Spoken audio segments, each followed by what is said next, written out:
Freddie Mercury once said something that has stayed with the people who heard it ever since. He said that after the fame came, he could not make a real friend anymore. Not because people did not want to be his friend, they wanted it enormously.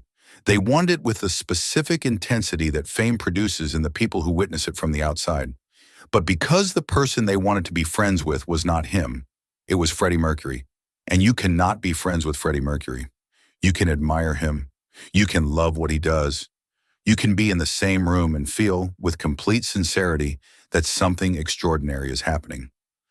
But the friendship, the specific thing that friendship is, the thing where two people know each other, rather than one person knowing the other's public surface, that requires the other person to see you before they see what you are famous for.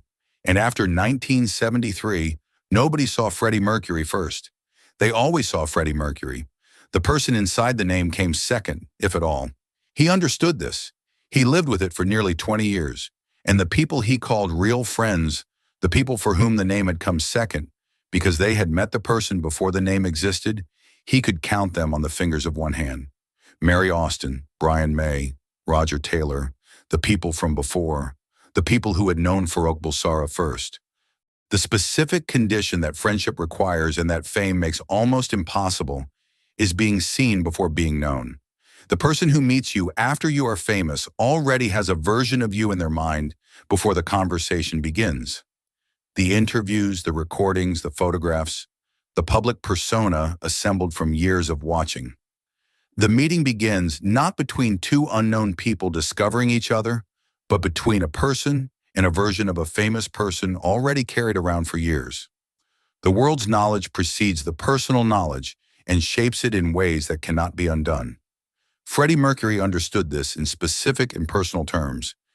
He had experienced it enough times, the room that changes when he walked in, the way conversations shifted, the way people became simultaneously more attentive and less present to understand exactly what it was. He was not complaining, he was describing.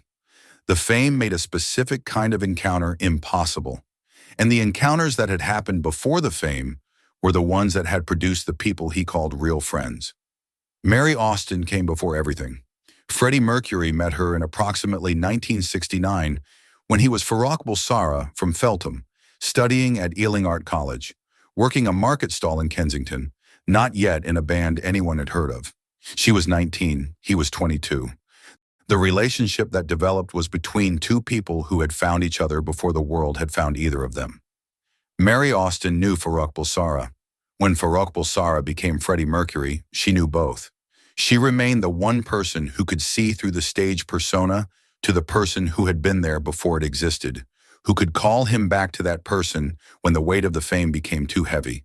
He left her garden lodge, not the money, not the jewelry, but the physical place that was the most complete expression of the private life they had shared. He knew what she was. He knew that what she was could not be replaced. She knew him before the world did. Brian May knew him before the world did. Roger Taylor knew him before the world did. And then the world arrived. And after the world arrived, the specific quality of being known, the quality of being seen as a person rather than as a famous person, became something that only those earlier relationships could provide. Every new person who came into his life after 1973 met Freddie Mercury. The people from before had met him when he was simply himself. That difference, the difference between being met as yourself and being met as what the world has decided you are, is the specific form of loneliness that very large fame produces. And Freddie Mercury felt it every night, in every room that changed when he walked in. Brian May and Roger Taylor met Freddie Mercury in 1970 when the band that would become Queen was assembling itself. The specific quality of the working relationship that developed, and then with John Deacon, who joined in 1971, was the quality of people who had found each other in the ordinary way of musicians. Through playing, through rehearsing, through making something together before the world had any opinion about what they were making. The band was the relationship before it was the career. The friendship preceded the fame. And across 20 years of the fame, the band remained the specific context in which Freddie Mercury was known as himself rather than as the performance of himself. Not without tensions. 20 years in the same band produces tensions. but with the specific quality of people who had been there before and who, because of the before, could still see the person inside the performance. The parties that Freddie Mercury threw, the Munich parties, the Garden Lodge gatherings, the birthday celebrations, are one of the most documented and most misunderstood aspects of his private life. They have been read as expressions of joy, as the natural habitat of a person who loved people and wanted to be surrounded by them. All of these readings are partly true, but they are incomplete without the other reading. That a room full of people who have come because Freddie Mercury invited them, that room is the specific environment of the person who is alone in a crowd. Freddie Mercury filled rooms with people who were there for him and was in those rooms in the specific way of someone performing the private version of the public role, while the specific thing the performance was protecting was the emptiness of being seen only from the outside. Jim Hutton came after the fame. He met Freddie Mercury in 1983 at a bar in London when Freddie Mercury had been famous for a decade. And Jim Hutton did something that almost nobody did in 1983. He said no. Not to Freddie Mercury, the person he did not know the person yet. He said no to the approach because he had a boyfriend, and the person approaching him was just another person in a bar, and saying no was the natural and uncomplicated response. He did not say no as a strategy. He said no because Freddie Mercury had, in that moment, been exactly what Freddie Mercury needed someone to meet him as: a person. The no, the refusal to be different in the presence of the famous person, because the famous person was not yet visible, was the beginning of the only thing that could break the rule the fame had created. Jim Hutton did not meet Freddie Mercury first. He met a person first, and then, years later, found out the person was also Freddie Mercury. The order was right. It had to be right. He said no. In 1983, when almost nobody said no to Freddie Mercury about anything, Jim Hutton said no because he had not yet been informed that saying no to Freddie Mercury was unusual. He saw a person, he said no to the person, and the person came back. And the person came back because being said no to as a person, not as Freddie Mercury, not as the famous person whose presence in the room made the room reorganize itself, but as a person trying something that was not working, was the specific experience of being seen that the fame had made almost impossible. Jim Hutton gave him the no that only the people from before had been able to give him, and it was the beginning of 7 years. The specific evidence of the fame-produced loneliness is present in the accounts of the people closest to him. Peter Freestone, personal assistant from 1979, has described the evenings after the parties, the moment when the guests left, and Freddie Mercury was in the house with the people who actually knew him. Those evenings were when Freddie Mercury was most fully himself, when the performing of the private role had stopped, and what remained was the actual person, tired, often quiet, not requiring anything from the room except the comfort of being with people who did not require him to be anything other than what he was. The parties were the performance of the private life. The evenings after were the private life itself. And the private life was small, the handful of people from before. Peter Freestone, Jim Hutton. That was the whole of it. The Munich years have been described primarily in terms of the freedom they represented, the anonymity of a foreign city, the gay community he could inhabit more openly.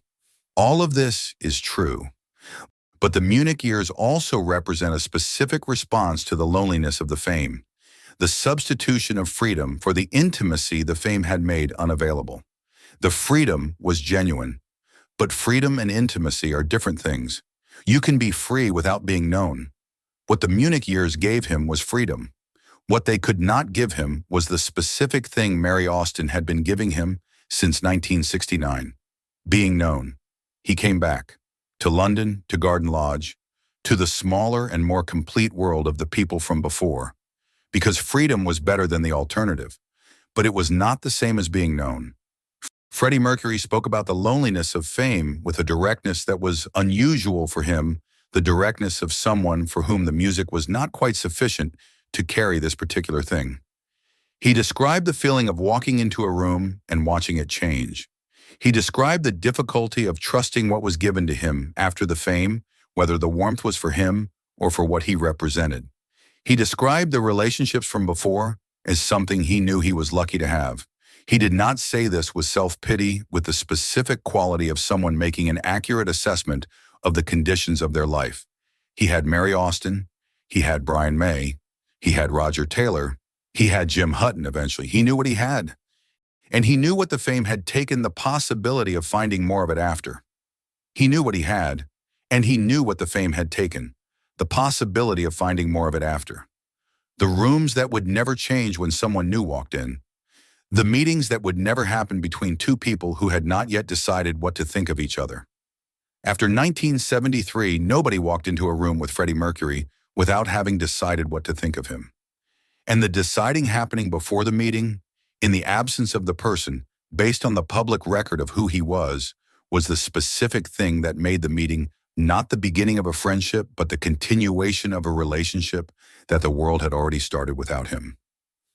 In the final years of Freddie Mercury's life, the quality of what remained was the quality of what had always been real. Mary Austin was there, Jim Hutton was there, Peter Freestone was there, the cats were there, the art was on the walls. The Sunday lunches continued as long as they could. And the specific form of comfort the final years contained the comfort that the illness in the approaching end produced was the comfort of the people who had always known him. Mary Austin, who had known Farouk Bulsara. Jim Hutton, who had said no to the person before finding out who the person was. The comfort of being known rather than being famous. In the end, that was the only comfort that mattered. The fame was large and the comfort was small, and the small thing was the real thing. The specific loneliness that very large fame produces is not something most people encounter directly, but the mechanism, the impossibility of being seen before being known, is not limited to fame. It is the difficulty of every person who has become something in the world's eyes before they can meet someone who doesn't know what they are, the executive whose reputation precedes them, the person whose past defines every room they enter. Freddie Mercury experienced this in its most extreme form, at the most extreme scale. But the form was not unique to him. And the solution the people from before, the relationships made before the defining happened, was not unique to him either. It is what everyone who has been defined before being known is looking for. The person who saw them before they saw what the world sees. He found a few of them. He kept them. He knew what they were worth. He found a few of them. He kept them. Every party, every stadium, every room that changed when he walked in, and on the other side of it, Garden Lodge and Mary Austin and Jim Hutton and the people who had seen him before the world had decided what to see. That was the whole of the private life. That was what the fame left when it had taken everything it takes. A handful of people who had been there before, a house full of art, a Sunday lunch, the specific comfort of being known.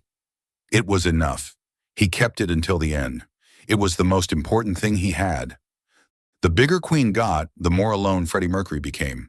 Not because the people around him did not care, they cared enormously, with the full force of what the music had produced in them across 20 years. But because the caring was for Freddie Mercury, and Freddie Mercury was the name, and the name was not the person was Farouk Bulsara from Zanzibar and Panchgani and Feltham, who had stood behind a market stall in Kensington in 1969 and met a girl named Mary who had seen him before the world had, who had walked into a rehearsal in 1970 and met two musicians who had heard him before they knew what they were hearing, who had walked into a bar in 1983 and been told no by a man who had not yet been told who he was. These were the people. These were the relationships. They were there at the beginning, and they were there at the end. And the fame, the extraordinary, historic, world-changing fame, moved around them like weather, enormous and loud. And the people from before stayed exactly where they had always been, inside it, seeing him, the one thing the fame could not do.